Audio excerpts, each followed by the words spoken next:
街の明かりはついな星崩れ流れてゆくクリスタライいつか出会える愛があるならば悲しむことないね勇気なめく街角呼んでいる声が私には聞こえる瞳すれ違うたび傷ついてゆくけど会いたいあなたにピリ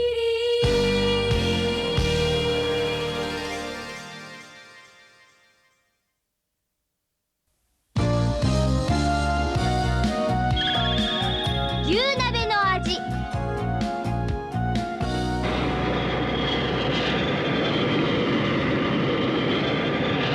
春も竹縄のある日東西新聞の招きによりアフリカの詩人アマル・ジャルー氏と夫人が来日されました。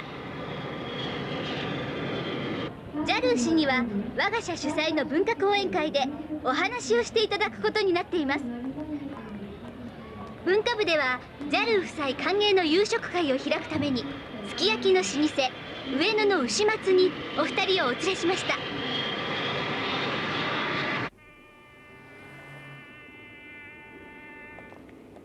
こちらでございます。どうぞどうぞ、ずっと奥へ、さあどうぞ。いらっしゃいませ。東西新聞様ですね。お待ちしておりました。ただいまお持ちしますので、どうぞお座りください。これが有名な老舗ですか？ほんと、ずいぶんみすぼらしいわね。おいおい、トミー君。僕が覚えてる牛松はもっと立派な店だったが。だって電話で聞いた通りの場所ですから間違いありませんよ。それにのれんにも老舗らしく本家と書いてあるでしょう。あんたらが言うのは別の牛松だ。あんなインチキ野郎の店の客ならこっちからお断りだ。とっとと帰れ。帰ってくれ。トミー君、どういうことなんだ。さあどういうことでしょう。部長の言う牛松ならここじゃありませんよ。その先の大通りに面した牛松のはずです。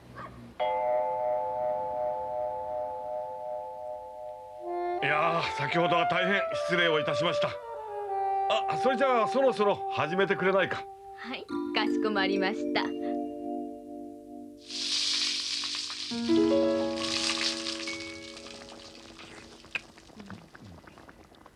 いかがですか、すき焼きの味は。美味しいです。一度本場の日本で食べたいと思ってましたので満足です。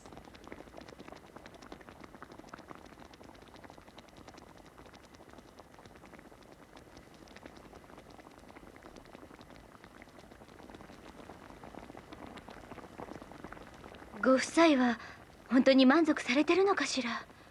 ほう、いやこれうまいですな、中井さん。もっとお肉足してちょうだいな。もう副部長ったら子供みたいなんだから。このすき焼きなんだか味付けが甘くてくどい気がしませんか？あら、すき焼きはどこも昔からこんな風よ。ね、山岡さん、そうでしょ。まあね。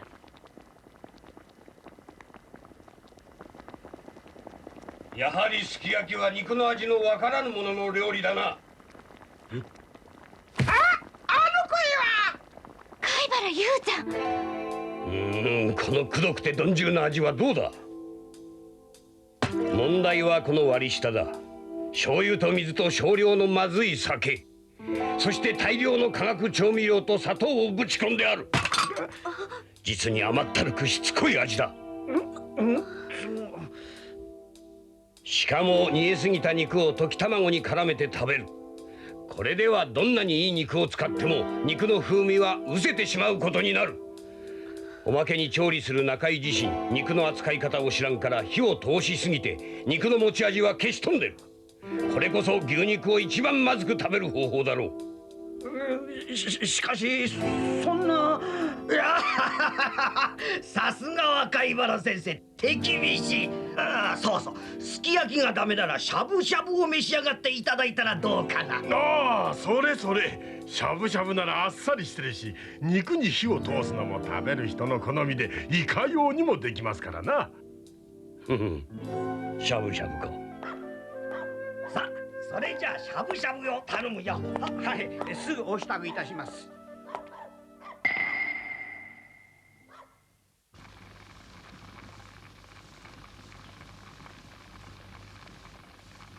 さあ、それじゃ当店自慢のしゃぶしゃぶをお召し上がりください。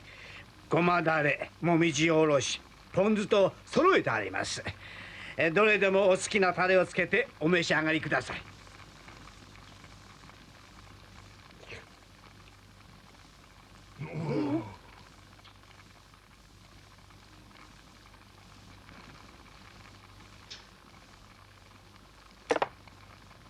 訂正しよう。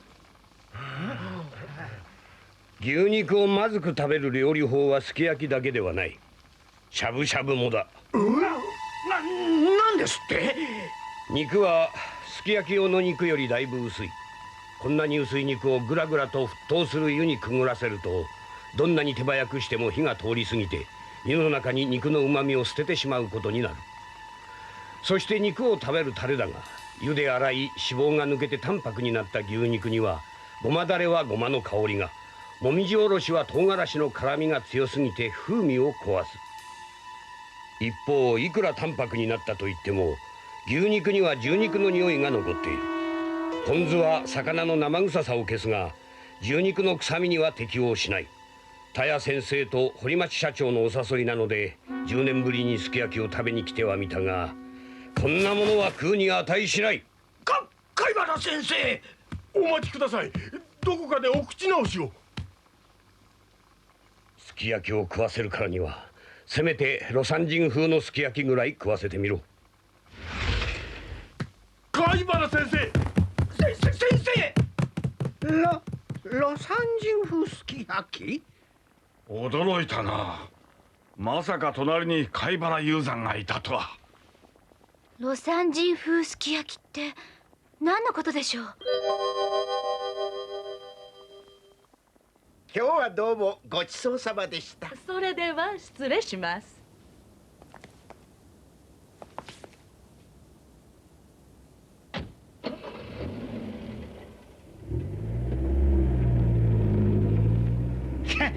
食数ぶったのが来たり、わけのわからん外人が来たり、今日は客立てが悪いぜ。ああ、塩で巻いとけ。どうしてくれ。おい待て。あまた来やがったな。警察を呼ぶぞ。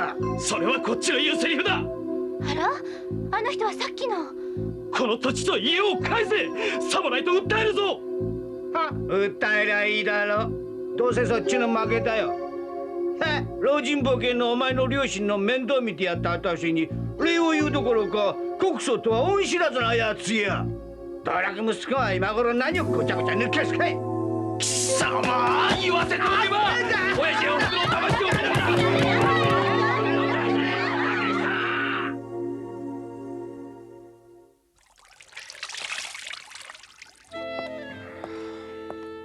はい。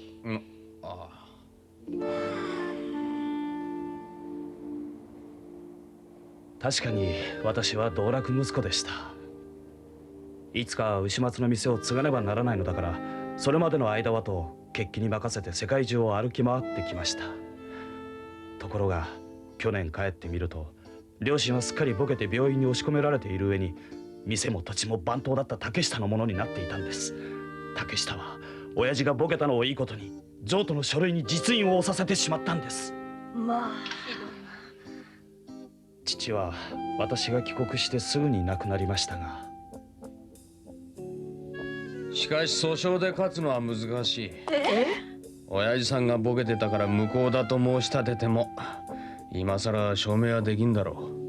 ええ、それに訴訟騒ぎを起こせば牛松の名に傷がつく。勝っても客は離れる。だから今まで訴訟は控えてきたんですが。そうだよ。親の財産を取り戻すなんてあんまり前向きの姿勢とは俺は思えねえな。なんですって？この店を向こうの牛松より大きく育て上げる方が本当の勝利だと思うがな。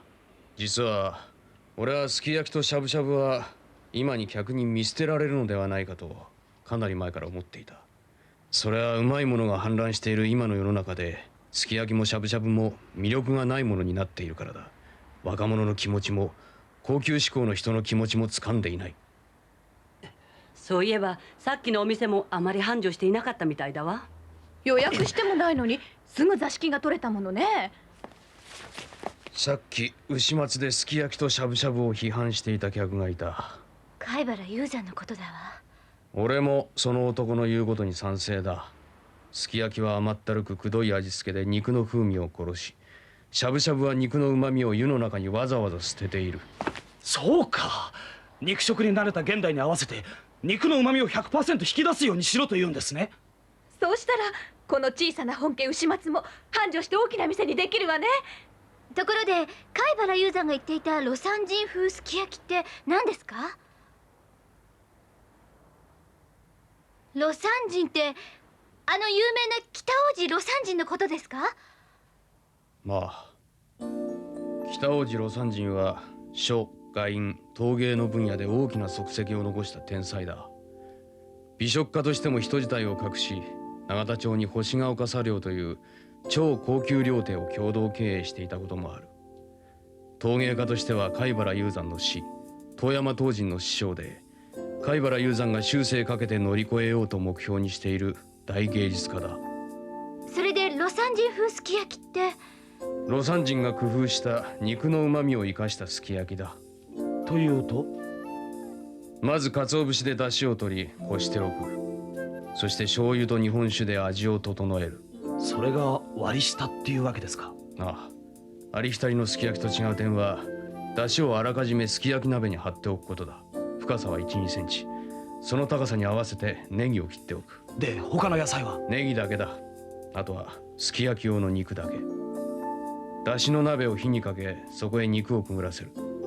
肉の色の変わる頃合い 3、4秒で鍋から引き上げ、そのまま食べる。もちろん生卵など絡めない。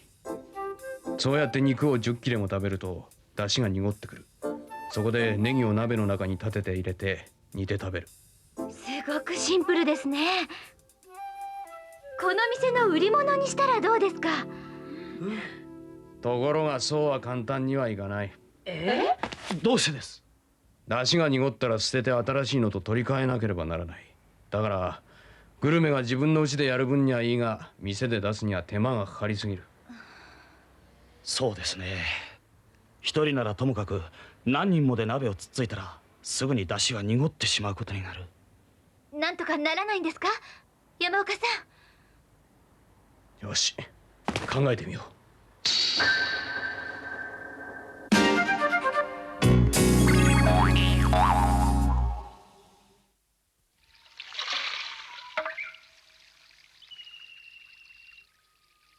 何？魯山人風のすき焼きを食わせる店だと？ええ、まだ若い料理人でしたがね、どこで覚えたんだか。おお。失礼いたします。今日は穴子のいいのが入ってるんで、ご昼食にまず味を見ていただきたいと本日の調理担当が申しております。うまそうだ。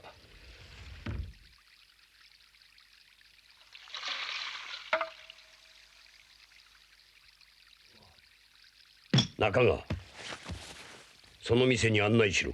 は、はい。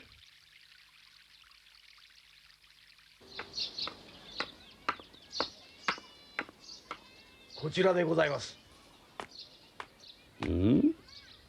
中川、ここか。はい。いらっしゃいませ。小さな店だな。は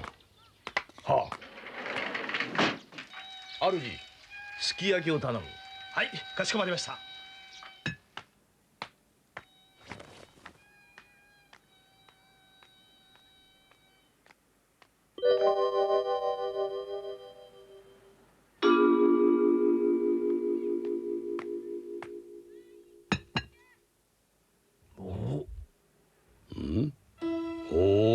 すでに出汁が張ってあるな。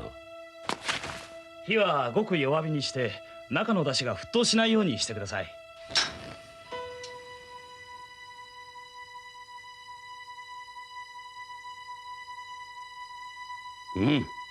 いい鰹節を使っている。出汁の取り方も申し分ない。いい酒と醤油を使い、砂糖は一つまみも使っていないな。ネギの高さも鍋に張った出汁の高さに合わせてある。しかし豆腐は違うな。それ以外はまさしく魯山人風すき焼きだ。なんだこの肉は。しゃぶしゃぶ用に薄く切ってあるじゃないか。魯山人風ならすき焼き用の厚さに切るはずだぞ。当店風の食べ方をお試しください。まず肉を1枚ずつ出汁の中にきれいに広がるように入れてください。肉の周りがほの白くなって肉全体が赤から桃色に変わる頃合い 3,4 秒というところで引き上げます。そして肉はこのタレをつけて召し上がってください。何？タレをつけろだと？魯山人風は出汁に醤油で味付けするが、タレをつけたりはしないぞ。どうぞお試しください。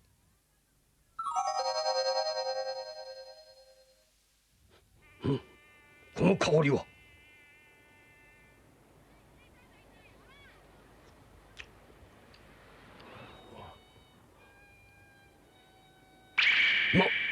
なんと出汁を沸騰させない理由は2つある。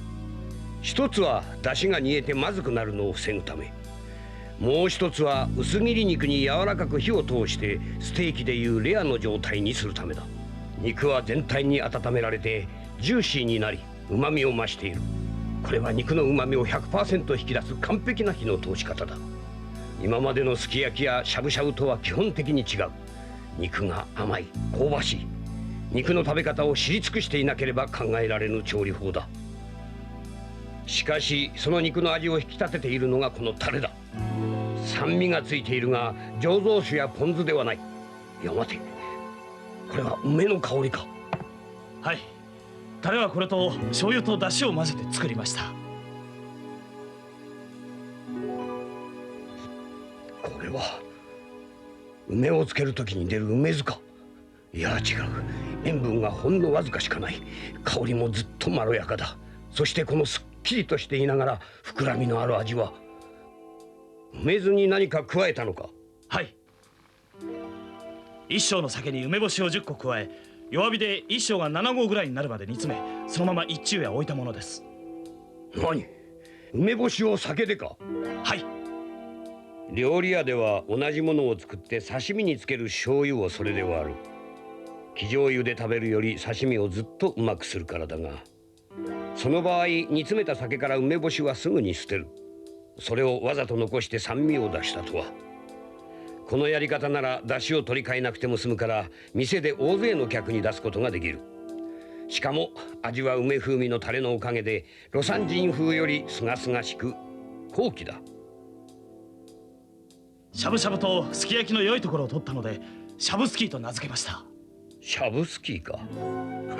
子供っぽい名前だがうまさには変わりはない。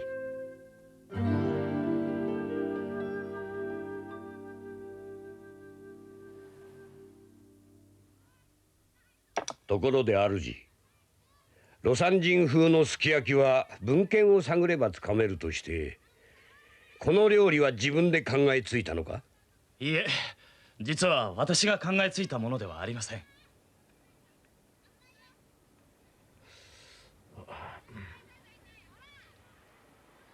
そうか。主、四郎に言っておけ。肉はサシの少ない方がもっとうまいとな。山岡さんのことをどうして。四郎さんのことを気づいておられたか。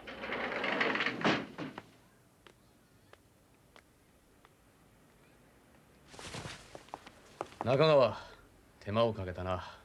四郎さん、今の先生のお言葉お聞きになったでしょう。なんとか仲直りしていただけませんか。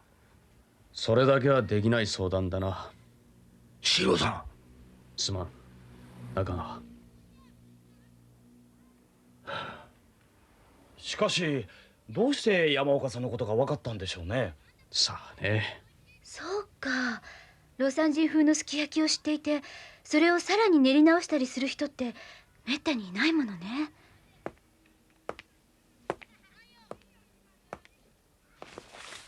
山岡さん、確かに貝原雄山はシャブスキーに感心してたようだけど、これがこの店の商売繁盛にどう結びつくんですか？彼に人間としての度量がどれだけあるかが問題だな。あ、それじゃあ失礼します。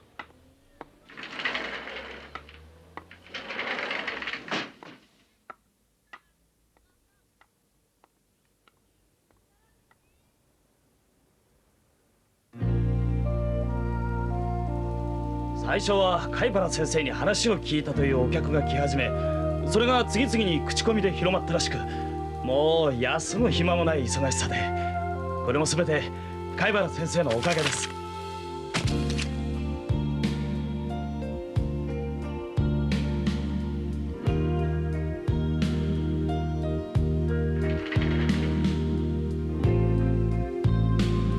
本当に美味しい。この間のすき焼きとは比べ物になりません。これに比べるとあの時のは甘すぎてくどくて。いや、全くおっしゃる通りです。恥ずかしながら私もこんなに美味しい食べ方があるとは知りませんでした。本当にうまいですな。ほっぺたがおっこしそうですよ。いかがでしたでしょうか？よし、これで合格だ。おめでとうございます。お店も大当たりですね。ええ、貝原先生のおかげです。最低の人間だが、うまいものをうまいと素直に言うだけマシになったな。山岡さん、そんな言い方ないと思います。貝原雄山がいたから利用できたんじゃないんですか？バカを言うな。これは俺のためにしたわけじゃないんだぜ。でも貝原雄山は山岡さんがついていると分かっていながらこの店を褒めてくれたんですよ。山岡さんよりずっと度量が大きいわよ。なんだと？冗談じゃない。俺やれ。ああ、僕のために喧嘩しないでくださいよ。ねえ、山岡さん。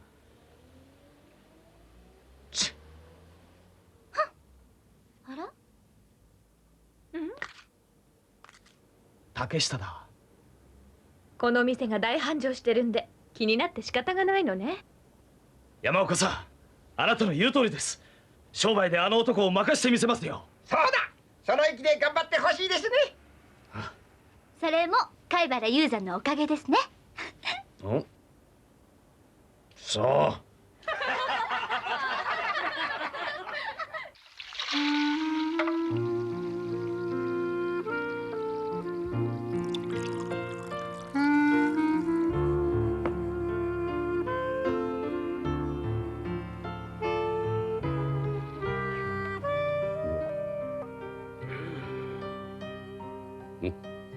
四郎のやつめ。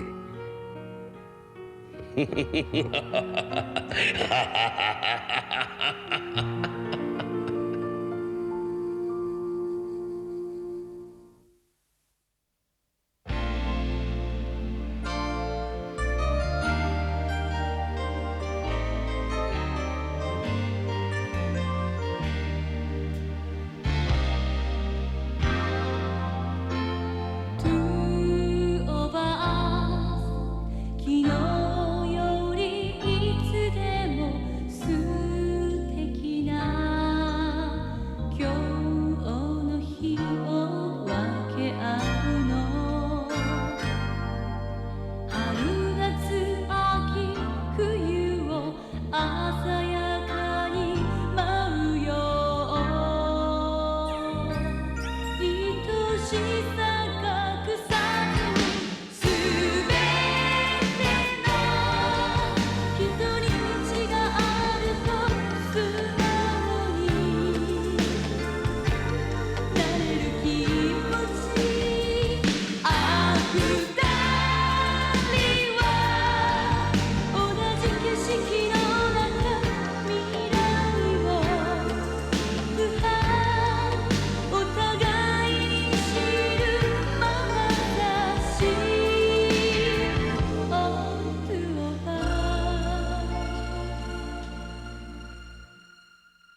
麺の専門店龍龍軒はガイドブックラーメンマニアで最高の三つ星をもらったことがあるんです。